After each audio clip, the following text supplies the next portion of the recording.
we're going to get this conversation started now. If there are any immediate questions, I'll be happy to answer them. Otherwise, we will get started.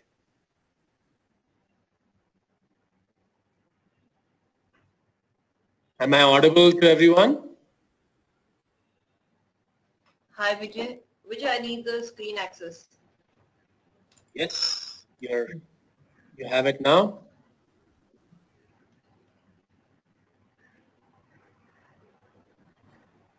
Okay, so welcome everybody. Thank you very much for joining us today. We are going to talk to you about what are the advantages of a security operations center based on the managed detection and response capabilities, and how you can stay ahead of today's cyber attacks, given that they have manifested themselves in many different ways over the past few years. Again, thank you very much for joining us today. Our two panelists, two speakers today are Parminder Saini from Frost & Sullivan. She is the principal consultant at Frost & Sullivan for cybersecurity and is a leading speaker and a leading presenter in the cybersecurity space in India. We also have Jose Varghese, who is the head of cyber active services from Paladion, which manages the next generation SOC. Jose is also a co-founder of Paladion Networks. So again, thank you very much everyone for joining us today. Parminder, I'd like to invite you to kick off this conversation and take this forward. Thank you very much. Hi, good morning, everyone. Thank you for joining in today, and thank you, Vijay, for the introduction. As you have witnessed, in the past, and you're witnessing today, an unprecedented wave of infections is hitting organizations in all industries around the world. What makes this impact pervasive is its capability to propagate as it spreads across networks, infecting the connected systems. WannaCry and Petya are some of the recent real-life impact of ransomware that crippled the systems, disrupted operations, and also caused reputational and financial losses, not to mention the cost of incident response and cleanup. The cybersecurity attacks have been prevalent across industry verticals, and more so, the government and banking sectors are at high risk globally. The critical end-user data and records make it imperative for the BFSL, government, and the other verticals to proactively secure the digital assets. 3.2 million debit cards were compromised when a malware breach hit multiple banks in India in 2016. With Europe and India the threshold of being attacked in a big way, there's a dire need to insulate from these kinds of attacks. India is noted to be the first in the malware infections globally. It has seen more than 200% increase in the bot infections that is continuing to spread to a large number of emerging cities in India. With the prevalence of such infections, the country accounts for nearly 15% of the global botnet spam. It is observed that the highest infections on mobile devices are happening on the Android devices. With more than 50% Android devices that utility applications have been affected by malicious malwares, popping either as advertisements or forced installations or unwanted application, or in some cases it is even related to the mobile payments. India is also second in the cyber attacks through social media globally. Social media sites are becoming the new weapons of choice for the activists. Facebook scams were some of the most common form of malwares distributed in 2015. The social media related cyber events quadrupled over the past 5 years. Today, at least 1 in the 10 enterprises suffer security breach due to social media related cyber attacks. For example, LinkedIn was a key tool for scrapping the public social data and social engineering tactics for the cyber criminals who executed the Anthem Health's 2015 breach, and about 50 to 80 million of the records were stolen. While Twitter was also an integrated component of the innovative malware named Hamatos. India stands third in malicious activities like spams, malware, phishing hosts, and bots, and it's also fourth in the online security breaches. With cloud being a big trend, securing data files and encrypting end-to-end data on the cloud has become imperative. With the increasing number of these ransomware incidents in India, it stands at 5th position globally. We saw how recently WannaCry and Petya ransomware attacked Europe and the other regions. WannaCry itself was about 4 billion plus in damage, and the impact of Petya is yet to be known.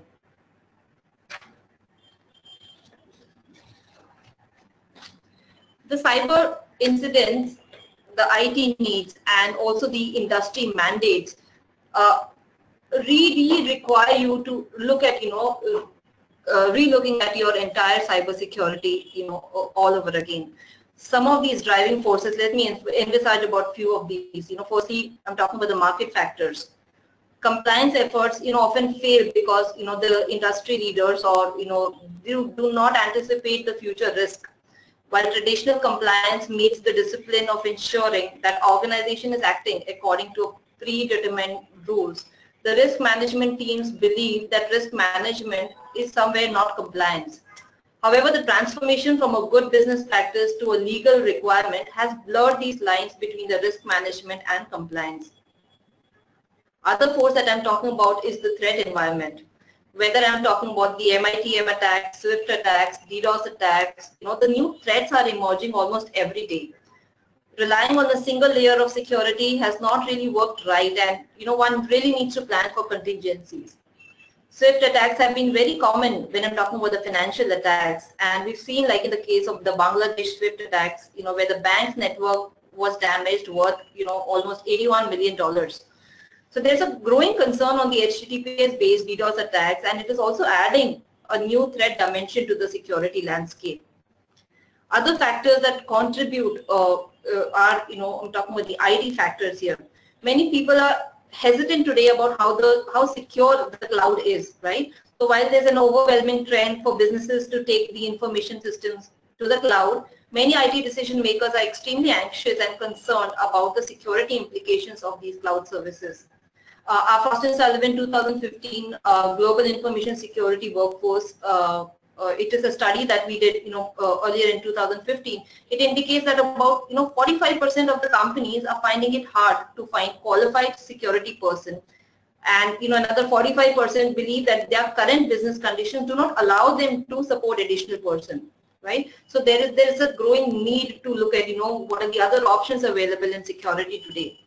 Also, with the government's vision to have more than 5 lakh security experts in India by 2020, this should somewhere cater to the, the scarcity of the information security professionals that we're talking about in India.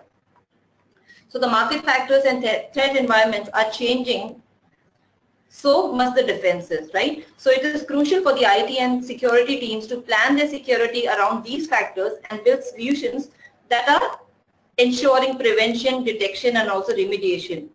Global leading enterprises are not content to be merely reactive, right?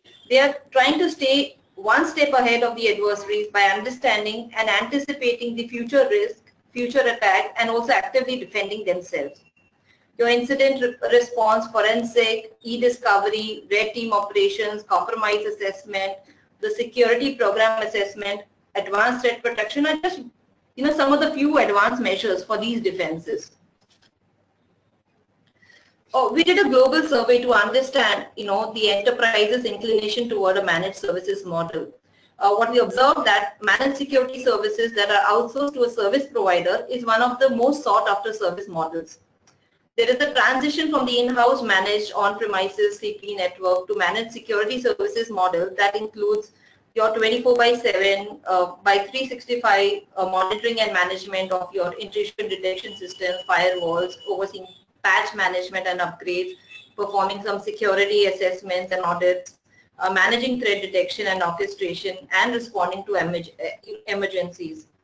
So the lack of the skilled professionals across the industry verticals are pushing these businesses to look for the outsourced security operations through a next-gen SOC.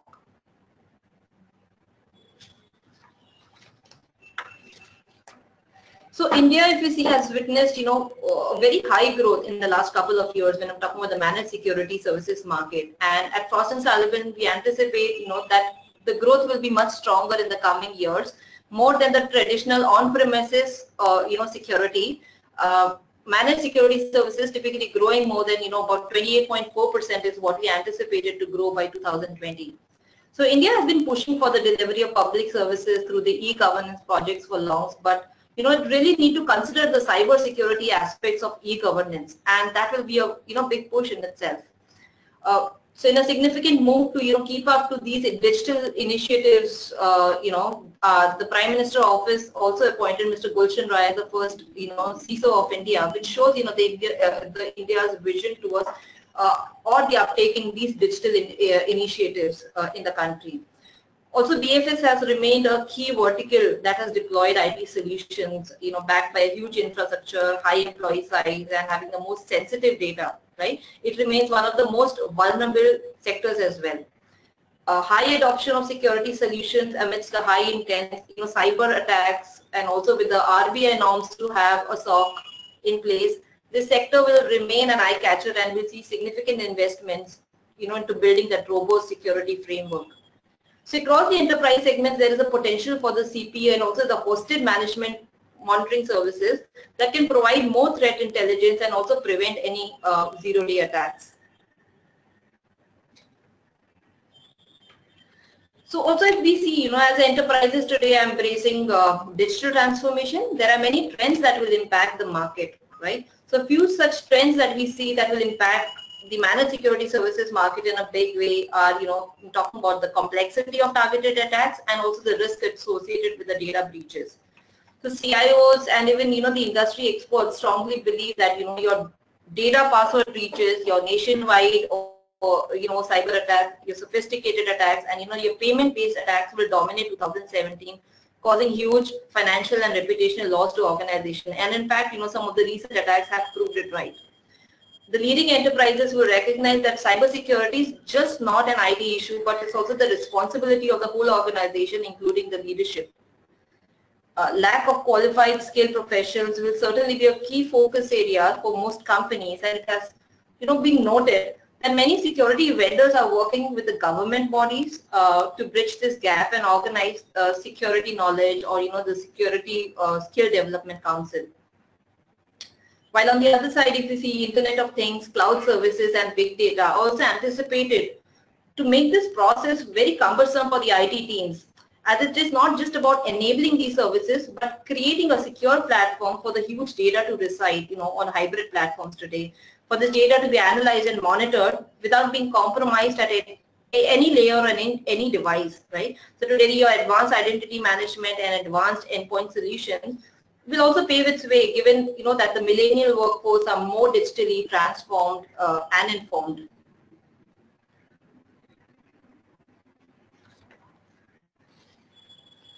So, today to protect your organization's most valuable assets, what you need is good technology, intelligence, and also expertise. Enterprises, look forward to the advanced security measures that will prevent and eliminate the impact of the security breaches. Your next-gen SOC that I was mentioning about, right, to moving from your current SOC to a next-gen SOC. This SOC is aimed to provide a high focus on threat detection as compared to the traditional SOC, for which it needs a robust mechanism to identify and monitor threats, right? So these attributes that, we believe that define your managed detection and threat framework include your endpoint threat analytics, your threat intelligence platform, user and entity behavior analytics. These are important to detect your compromised user accounts or the malicious activities. Your rule-based detection is also an important parameter to identify a scenario or pattern for these suspicious activities. However, it does not detect any advanced or targeted attacks. Hence, there's a growing need for the network and application threat analytics-based solutions that can apply your machine learning or data sciences or internally detect the lateral movements and traffic anomalies. Alert analytics and attack campaigns also need to be designed to detect any compromises, over a long period. Deception technologies, particularly if you see, are underlying the older technologies like your honey-nets and honeypots, but then these are modified with the recent innovations. And these kind of technologies detect attacks by introducing simulations of production systems to make the attackers believe they are interacting with real systems.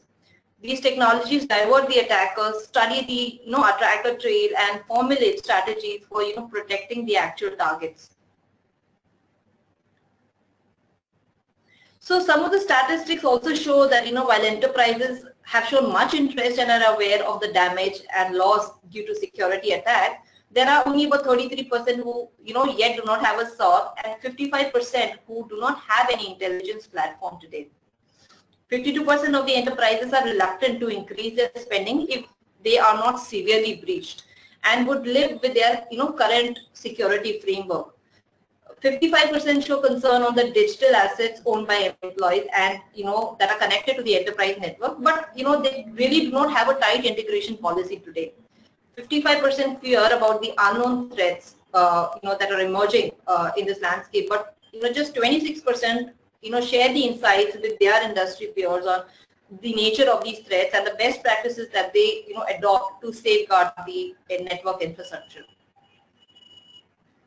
So at Frost & Sullivan, we've defined the managed security services framework, and we look at 4 pillars very strongly. The first segment that I'm talking about is your security asset monitoring and management. This includes some of your traditional MSSPs, like I'm talking about your both from an on-premise and hosted in platform, and we're talking about services like your managed firewall, IDS, IPS, or managed DDoS, your SIEM or security alert services. Your second pillar is talking more about your threat research, intelligence detection, and remediation. So it includes more of the intelligence piece, and it is considered to be the next generation of intelligence. Where we also include investigation of security events, malware exploits, vulnerabilities, and attack behavior. Third key segment that Frost & Sullivan includes under the MSS is your risk and compliance management, which will again involve your vulnerability assessment or compliance audits and reporting. And the fourth is your advanced and the emerging MSS, which means I'm including your managed identity, managed access management, your mobile endpoint security, DLP, secure web gateways, and many other next generation managed security services. When I'm talking about managed detection and response, this is a key component that we consider under your threat intelligence pillar, and it's anticipated to provide more security automation and benefits to organization to combat their cybersecurity threats. So, when you're selecting a service provider, there are a couple of things that you need to bear in mind. When you're saying a traditional SOC today is no longer viable, choice for enterprises, given that we're talking about the magnitude, force, and the variety of the cyber threats in the industry today. So your next generation SOC offers more intelligence and efficiency to fight these modern day wars, right? It is equipped to prevent, detect, respond, and even manage these advanced cybersecurity attacks. However, by making the choice, for a preferred partner for your managed detection and response framework, a couple of things that an enterprise must see is the best fit of the security vendors, which can improve the real-time threat detection and intelligence, and also allow some kind of policy configuration, enable and enhance your monitoring capabilities, provide incident response management, secure these endpoints of any form factor or any operating system, detect known or unknown threats by applying several threat detection methodologies, detect threats in cloud services, to best fit in the cloud security strategy of most enterprises today, do some kind of a threat validation before notification, or provide detailed investigation reports. But most critical, if you see, the service provider must provide you a 24/7 support, all 365 days or as required by your company. It should continuously develop solutions supported by highly expert professionals. The level of information that it can provide in the threat report is also very, very important. Service customization, whether they're able to do that as per your business need. Understanding the criticality of your business assets and your data, and their expertise and reputation on responding to these targeted threats. So, when you're creating, a next-gen SOC, a couple of points, and at Frost & Sullivan, we say that these are the 7-point consideration approach towards, building your next-gen SOC. So while we are talking about the first layer, which will include your mission, objective, strategy, and the environment, that could be your environment, like, talking about the elements that can support your SOC infrastructure. But the other key pillars that we talk about, in your, for you to consider in your next gen SOC, we're talking about the team, process, technology, and intelligence, right?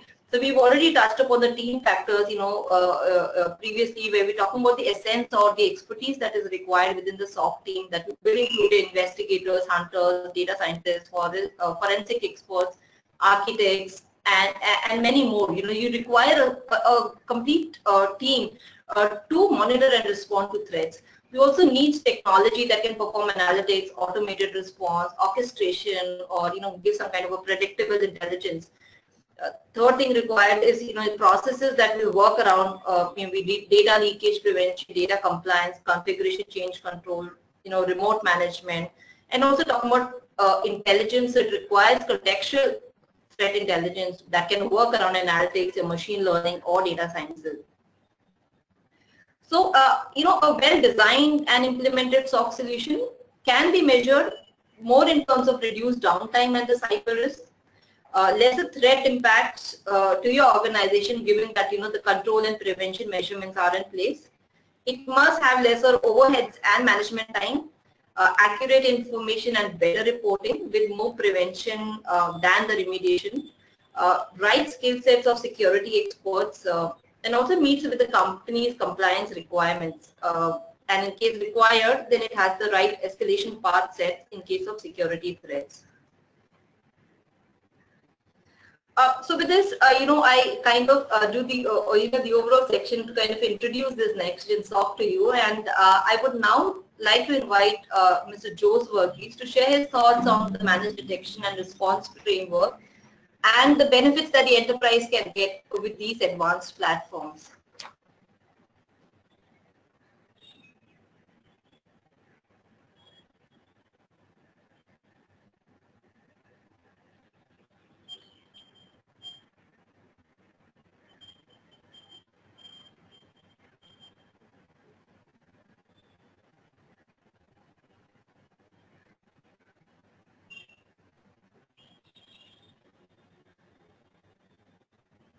Parminder, we can't hear you.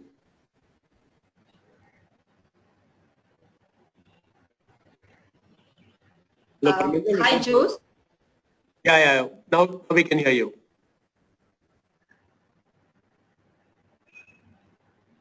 Yeah, so I have invited Mr. Jose to share his thoughts on the managed detection and response framework. Jose? Yeah, hi. Okay.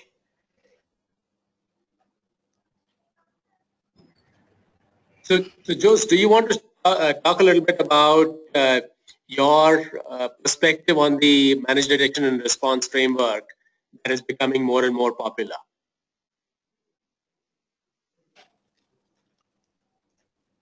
Yeah, sure, Vijay. Thank you, Parminder, for sharing the need for a next generation SOC and also the critical components that go into building one. So in this second half of this today's session, I would like to focus on what are the components that go into building a next generation SOC and how each of those components can benefit the customer. So as Parminder mentioned, the traditional SOC today functions more based on an SIEM tool which uses signatures to detect the attacks. So we, as we see it, we see two key shortcomings in the current generation SOC. One is the ability to detect all the attacks. So while the signature-based systems and the SIEM use cases are definitely needed, they're not enough when you are against an advanced or a targeted attack. So we need, in the next generation SOC, we need capabilities to go beyond signatures and be able to detect the advanced, slow and low threats. The second aspect, which is a shortcoming of the SOCs today, is our ability to respond quickly. So as we have more and more devices added to the SOC and to the SIEM monitoring, the number of alerts which trigger keep on increasing. And it is not humanly possible to staff a SOC with the ability to analyze each and every alert. So which means the next generation SOC should have the capability to automatically prioritize the alerts. And the alerts which get qualified or prioritized, we need to have the capability to investigate them very quickly. And if after investigation it turns out to be a true positive, the next generation SOC should have the capability to immediately contain that in a matter of seconds or minutes and not in days and weeks. So Gartner has coined the term Managed Detection and Response, MDR in short, for the next generation SOC. And the MDR SOC contains 4 components. The first is the security monitoring. So the security monitoring is essentially the SIEM in action. So you may be having an SIEM tool on premise where you have got all your critical devices connected and being monitored 24/7, or you might be using an MSSP services. So this is essentially the SIEM where we have the traditional devices with signatures, IPS, WAF, antivirus, and we also have the SIEM use cases. Now these traditional monitoring needs to be complemented with the 3 other components. So the second component is threat hunting.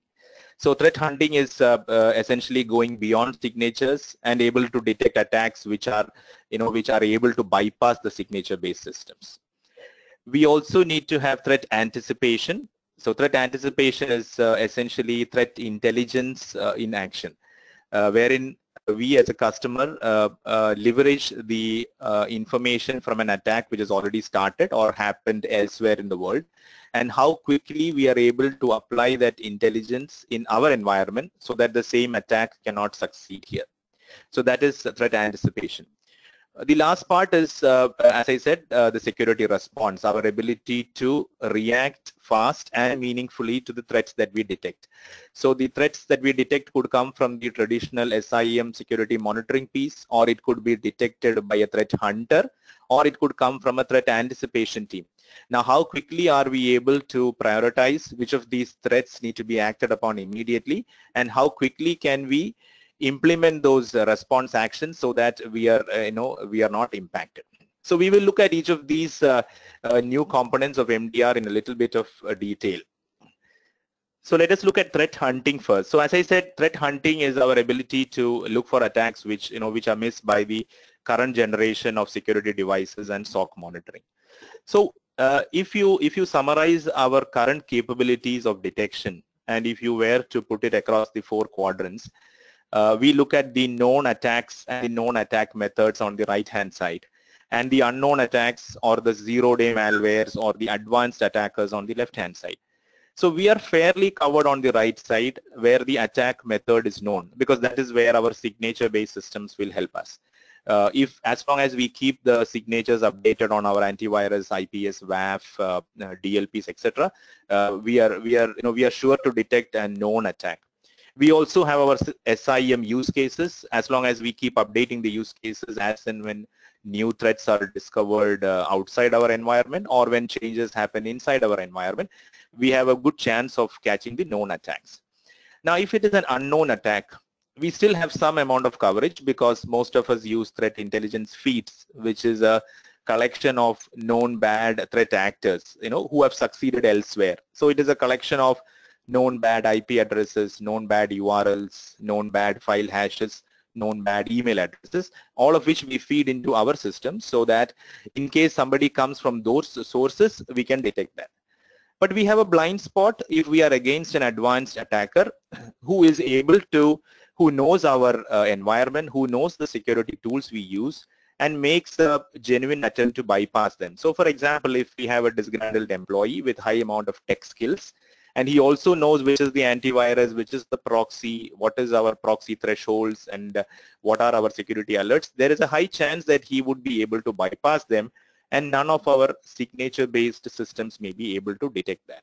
So it is in this context that we need to have an ability to hunt, an ability to have analytical models, an ability to have the mathematical models do anomaly detection, do statistical modeling so that we can quickly find out outliers, our ability to look at a large amount of data and use visualization so that we can go beyond signatures, and a qualified person can easily detect if there is something suspicious that is happening.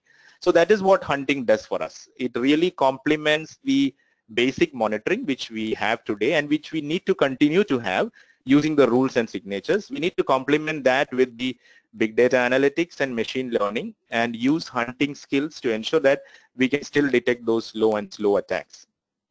At Paladion, we have the MDR platform, which is more than about 25 such analytical models, which we run on some of the key data sources like proxies, firewalls, WAF, IPS, and Windows to detect these attacks.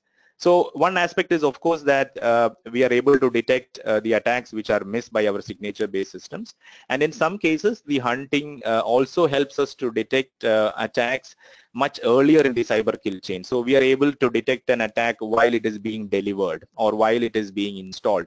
In the earlier case, for example, in a signature-based system, many times we detect it much later in the cyber kill chain, and experience tells us that the more later we detect an attack, the more damage it would have already caused.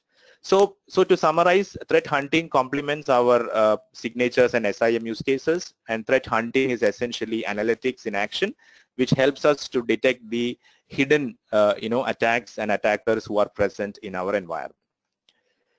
So moving on from threat hunting, let us take a look at threat anticipation. So as I said, threat anticipation is about our ability to leverage the knowledge of an attack which is already started or already happened in another customer site or in another part of the world, and our ability to take that knowledge, intelligence, indicators of attack and apply it in our environment so that there is very less chance that the same attack can succeed in my environment.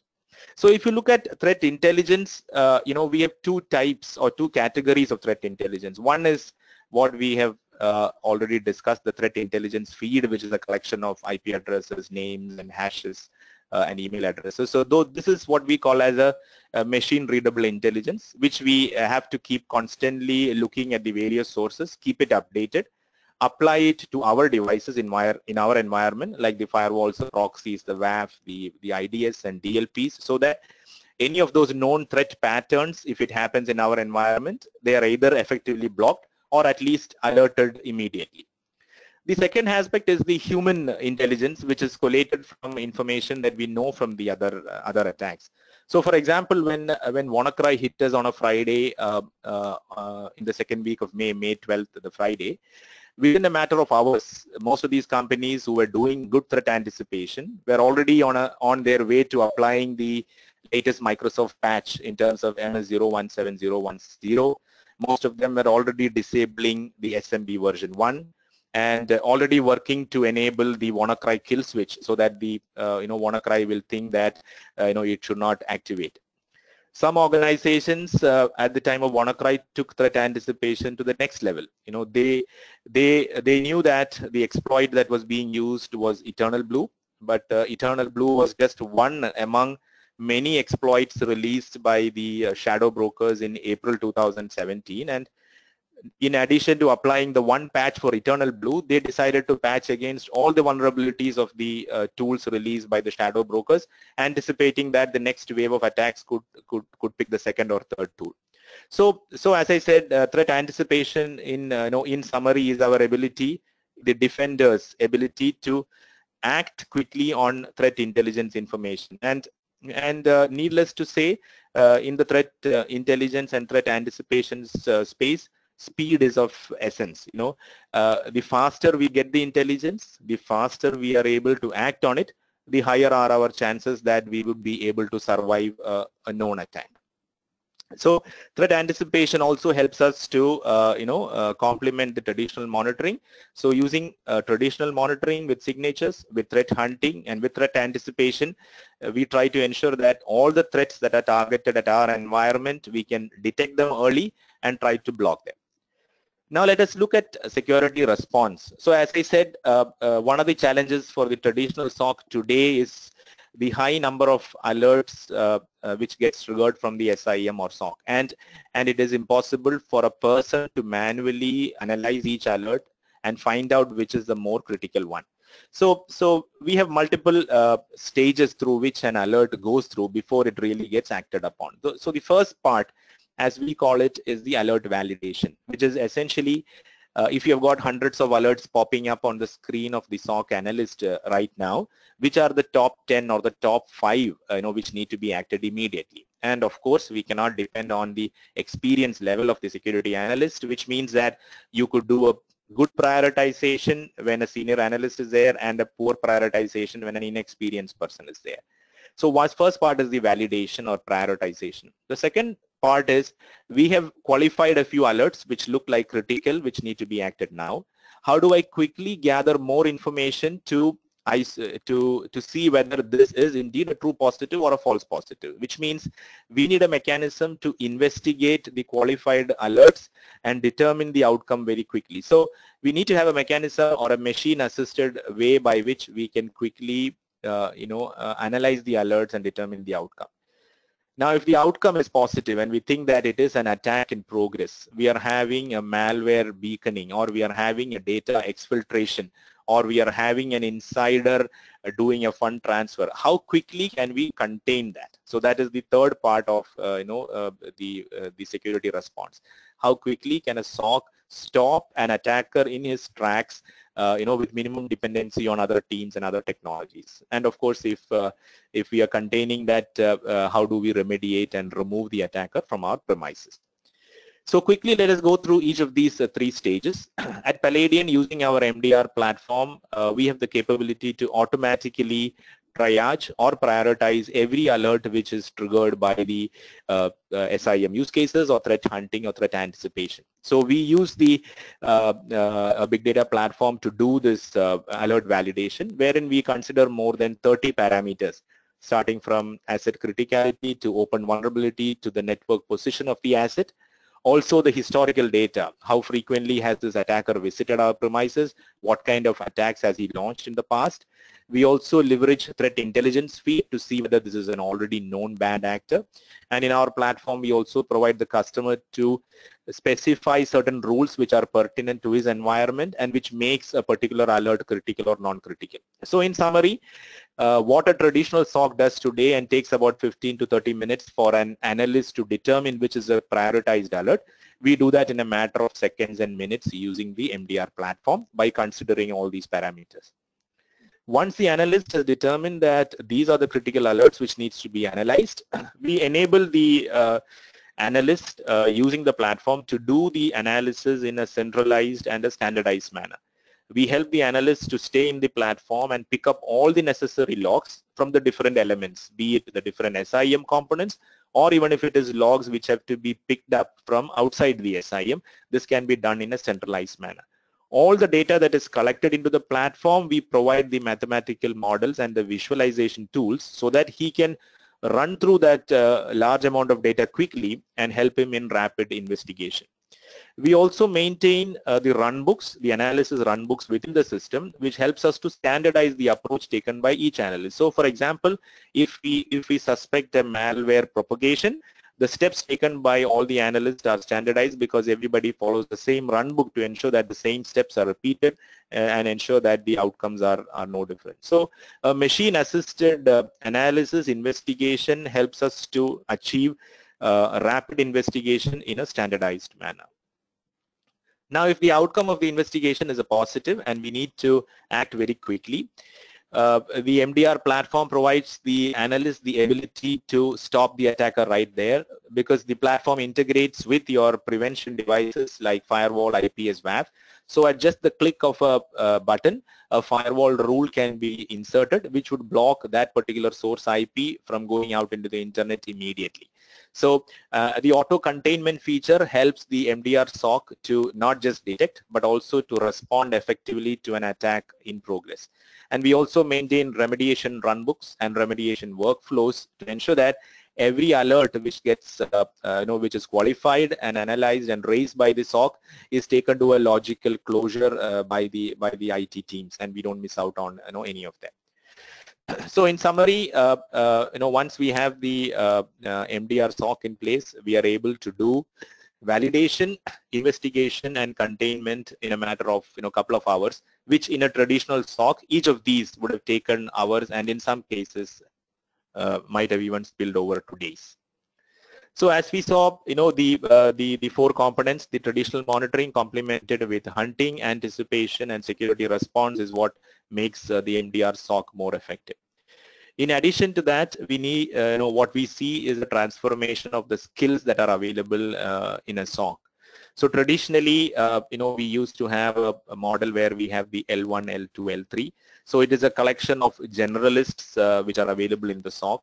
But with the rapid change in the way that the threats are happening, the rapid changes in the way a SOC is working, this is undergoing a rapid change. So the SOC team skills are moving away from a generalist structure into a collection of specialists. It is more like a hospital. So if we have a patient in the intensive care unit, you don't need a large number of nurses. You need a surgeon, an orthopedic, you need an anesthetist, and you need a cardiologist depending on the severity of the incident. So similarly, when we have a serious incident at a customer site, customer wants to talk to specialists, and specialists are the only people who can do any value add, in the case of a serious incident. So just let us take the case of a WannaCry or a PTIA, which happened recently. We really need a team, a threat anticipation team, whose full-time job is to look out for the indicators of compromise and how they can be applied to the other customer's environment so that he can be saved from a WannaCry hitting him. We really need a malware analyst to look at the code of, the reverse engineer the code of a WannaCry and see how can I prevent it? Where is the kill switch? What is the domain? So we need a malware analyst in SOC. We need to have a firewall specialist. We need to have a Windows specialist to tell us what is the best mechanism. If I cannot apply the latest patch, what are the other mechanisms I can do to prevent a WannaCry? So increasingly, as our SOCs are called upon to respond to more advanced and impactful incident, the team skills need to be the right team skills need to be available in an MDR SOC. So in summary, when we look at the MDR SOC definitely complements the traditional SOC that we have today, where we have an SIEM and where we have signatures, and where we today have good capabilities to detect the known threats. We need to continue to do that. At the same time, we need to complement that with an advanced platform which allows us to do the threat hunting so that we can catch the unknown attacks, which allows us to do a triaging so that we can prioritize the alerts, which will help us to do a rapid investigation so that in a matter of minutes we can determine whether this is a false or a true positive. We also need to have a capability to do an auto containment so that if we detect an attack in progress, the SOC on its own can halt the attacker and minimize the damage then and there. And as I said, we need to have the right skills in our SOC. In addition to the platform, we need to know that we need to have the security analysts, the hunters, the investigators, and incident responders. So it is a collection of specialists that we need today in an MDR SOC for its effective functioning. So with an advanced platform and the right skill sets, the MDR SOC is able to help the customer detect and respond to all the advanced attacks of today. So that's what I wanted to share with you.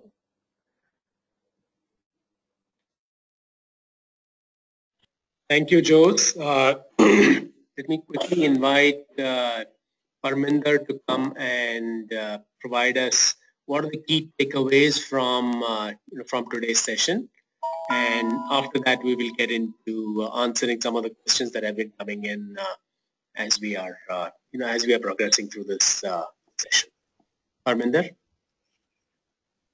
Thank you, Vijay, and thank you, Jose, for sharing your thoughts on on the MDR framework and the benefits that the enterprises can get with these advanced platforms.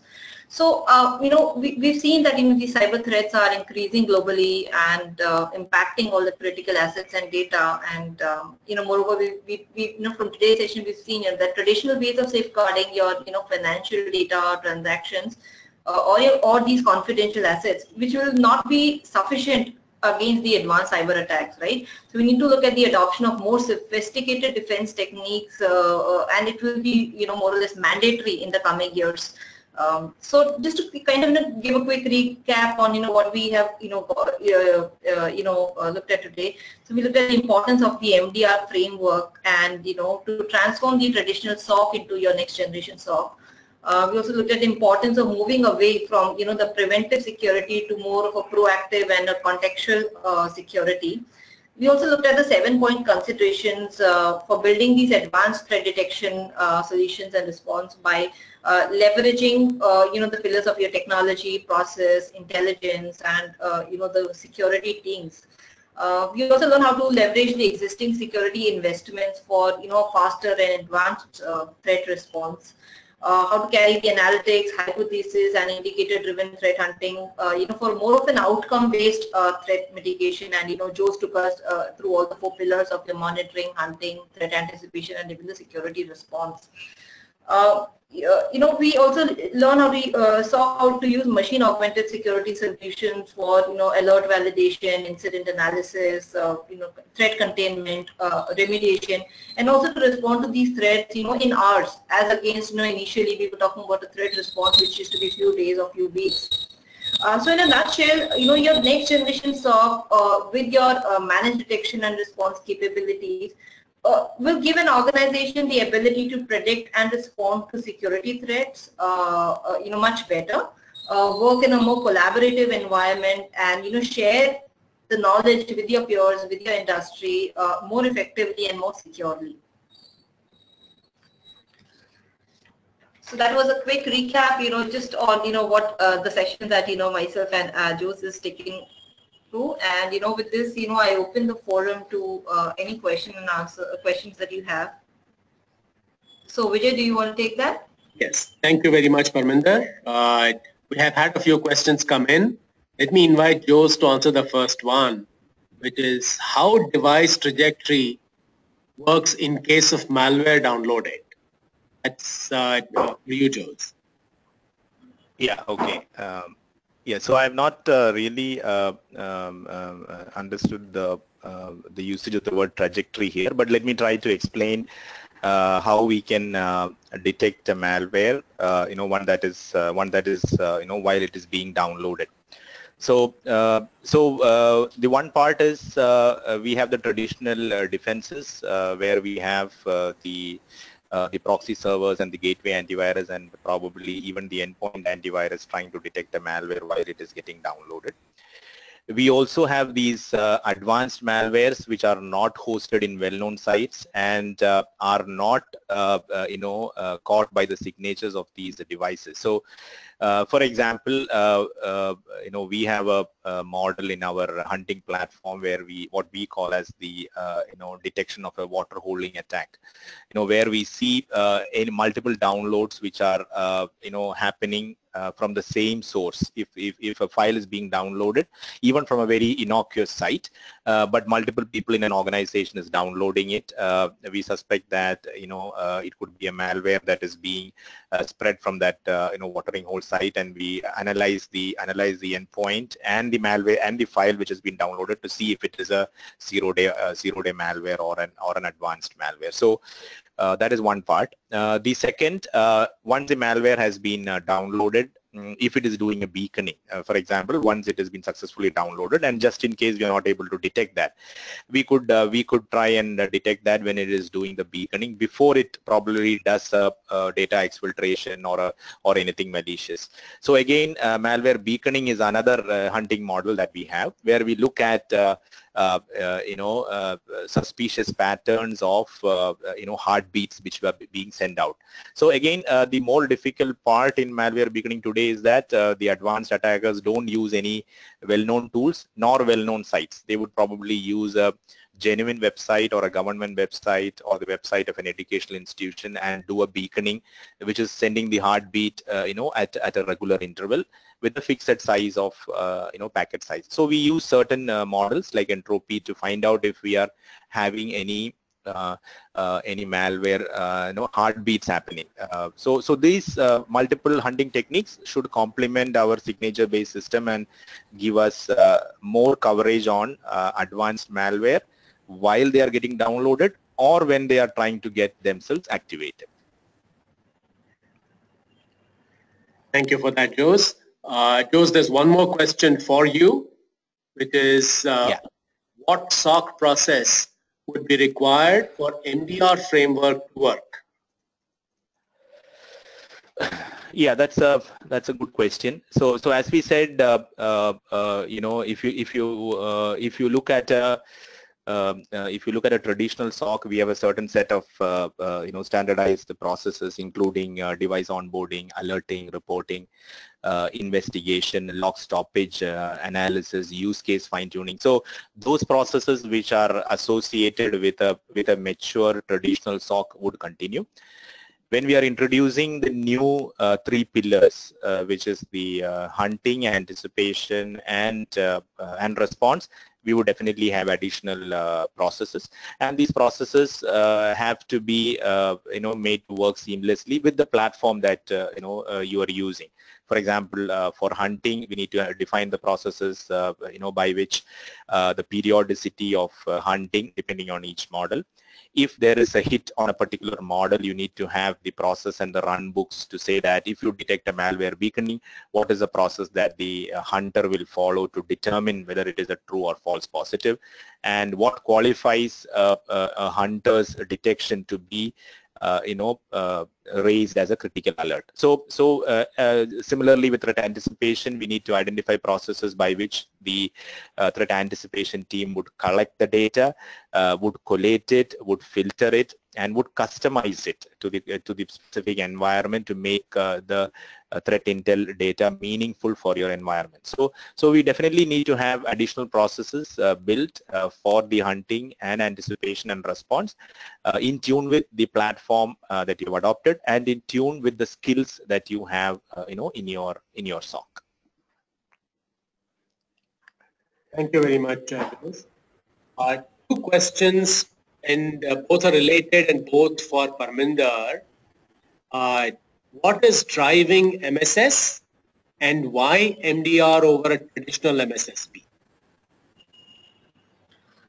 Thank you, Vijay. So I think when I'm talking about the driving forces, and you know, I kind of I mentioned earlier during the presentation also. So we really need to look at, you know, three larger factors here, which are more you know, related to market. You know, what your compliance requires, what your internal you know, teams require. Also to looking at the IT factors, because today everybody is moving on cloud, right? So when I'm talking about any IT-based service or a telecom service, right, everybody is slowly moving to the cloud and accepting, you know, cloud in a big way, right? But at the same time, there's a lot of on-premise infrastructure also. So in terms of, you know, choosing the model, whether you want to look at an on-premise managed CP network or you want to look at a pure cloud-based network, the first concern that most IT teams or CISOs have is, you know, around selection of your security partner, because, you know, as you really go forward with any of your IT strategy, you really need to have a secure strategy, you know, in place, because the data critical, your assets are becoming very, you know, very, very important. And this is something that even, you know, not just the IT guys, but even the entire leadership today really understands, because the impact that, you know, the security breaches are making are, you know, very big.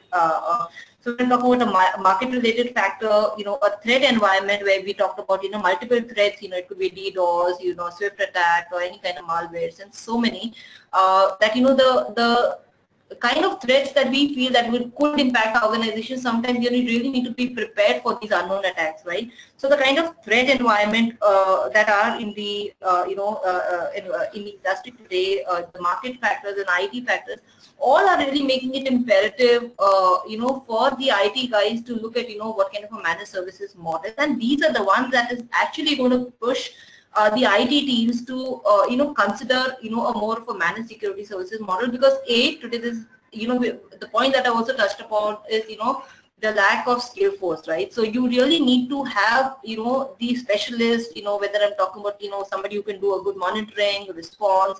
So you need, you know, a set of people who can actually drive your entire, you know, security requirement. And, you know, the shortage of resources that, you know, even the, you know, the, you know, that people within the enterprises or even the government is talking about is huge, right? So to kind of bridge that gap, it is very important to kind of, you know, outsource this to some extent, to have somebody who can actually partner with you and provide you the level of security, the level of intelligence that is required for your digital assets to be more secure. So that's more about, what will be driving MSS. And I think the second you asked me is, why I'm talking about a managed detection response over, a traditional MSS field, right? So I think traditional is something that we have already adopted, in a way, and most IT teams, most CISOs have kindly, already built a layer in terms of, okay, you need to monitor these kind of threats. But what actually becomes important, with these kind of threats that are prevalent today is, are you able to understand all threats? Are you able to understand the threat patterns? What is really going to impact your organization? Do you feel that the system is intelligent enough not just to like monitor, but also to provide a right response, or do some kind of a threat hunting? And like Joe's talked about, monitoring, hunting, anticipation, and security response being these four stronger pillars when I'm talking about the MDR framework also. It will be very, very important to kind of look at this aspect in the near future. So whether I'm talking about people, intelligence, processes, or technology, that MDR also supports and takes the MSS experience to the next level. It is always very, very important to see, when I say your MSSP person can also provide you with the MDR framework, or, those kind of attributes to support your, IT or your security strategy. So that will make it very, very important and critical to consider the MDR framework over traditional, because traditional will definitely be underlying layer to your security requirements, but then definitely you need that next layer of intelligence. Thank you very much, Parminder. In fact, I think that answers another question that had come up, which is how is it better than other solutions available in the market? I think you've addressed that as well in your response. One more question, perhaps related to the way Parminder responded to MDR. This is for Jose, is the way modern threats propagate. How does a SOC based on MDR framework help mitigate risks? Yeah, okay, Vijay. So, so as we have seen in the case of some of the latest threats like WannaCry and PTR. For example, WannaCry had a high amount of lateral movement capabilities, so something which would have qualified WannaCry as more of a ransom worm than a ransomware. So, the question is very pertinent. One of the blind spots that organizations have today is to be able to not just find those endpoints which are infected because somebody clicked on a mail or brought in a USB drive. The damage could be more wider because they can quickly propagate within the enterprise. In the case of MDR SOC, we look at data sources like NetFlow and also logs and alerts from solutions like endpoint threat detection to make sure that we have higher visibility on the lateral movements even at the endpoint level, and we are able to identify and mitigate them at a very early stage before it becomes a organization-wide outbreak. There are also propagations which are happening between organizations, which again we saw in the case of WannaCry across organizations over the internet, but I would say that those are more or less covered even in our traditional security monitoring, because as long as we have followed the principles of defense in depth and principle of least privilege when you're providing access at the network and at the operating system level. So using hunting and analytics, we have much more visibility on the propagation within the network, which was a blind spot earlier. That is how I would see how an MDR SOC can help you in tackling the propagation at an early stage before it does a lot of damage. Vijay. Thank you very much, Jose. I think that brings us to the end of the allocated time, as well as the set of questions we had from participants. I'd like to sincerely thank everyone for being part of this presentation, especially Jose and Parminder for taking time and talking to the folks about your thoughts on next generation SOC capabilities and what needs to happen in order for people to manage modern day threats. Thank you very much, everyone, for your time. Please feel free to continue sending any questions you have our way. We will certainly respond to them within 24 hours of receipt. Again, thank you very much, everyone. It was a pleasure hosting all of you. Thank you all.